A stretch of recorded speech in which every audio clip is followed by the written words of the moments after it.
पाहताय JB TV news. बातमीत सत्यता हीच आमची ओळख। 10वी-12वी बोर्ड परीक्षेच्या नियोजनासाठी महत्त्वपूर्ण बैठक। पर्यवेक्षकांच्या सुरक्षेच्या मुद्द्यावर शिक्षकांची लक्षवेधी प्रश्न। कॉपीमुक्त परीक्षेसाठी सीसीटीव्ही पोलीस बंदोबस्तावर सविस्तर चर्चा।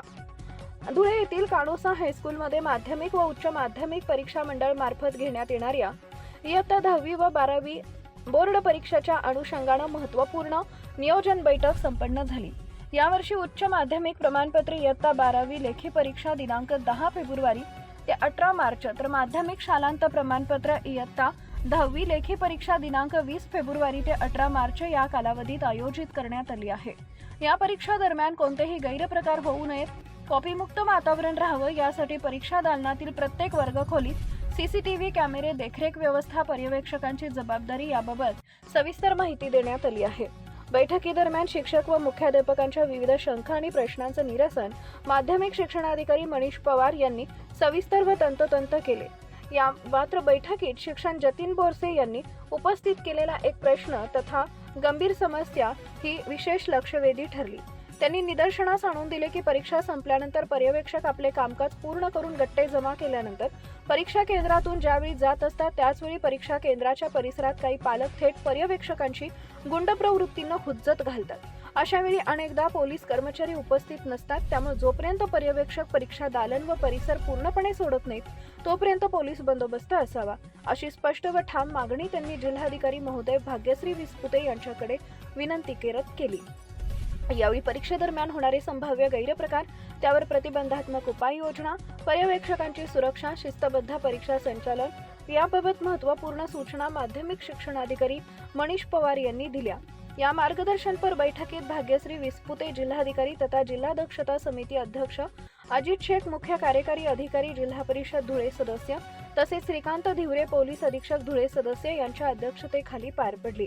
बैठकीस माध्यमिक शिक्षणाधिकारी मनीष पवार यांच्यासह शिक्षण विभागाचे सर्व गट शिक्षण अधिकारी, परिरक्षक, केंद्र संचालक, विस्तार अधिकारी, केंद्र प्रमुख, सर्व प्राचार्य व मुख्याध्यापक तसेच इयत्ता 10वी व 12वी परीक्षेसाठी नियुक्त रनर आणि तंत्रस्नेही शिक्षक मोठ्या संख्येने उपस्थित होते। एकूणच यंदाच्या बोर्ड परीक्षा कॉपीमुक्त, सुरक्षित आणि शिस्तबद्ध वातावरणात पार पडाव्या यासाठी प्रशासन, शिक्षण विभाग व पोलीस यंत्रणा सज्ज असल्याचं या बैठकीतून स्पष्ट झालं आहे। प्रतिनिधी परीक्षित परदेशी, धुळे। है ना? आणि ensure transparency in the exam doesn't mean कि we will allow copying. We will make that environment better कि उनका थोड़ा दिमाग चले and next time they will come study.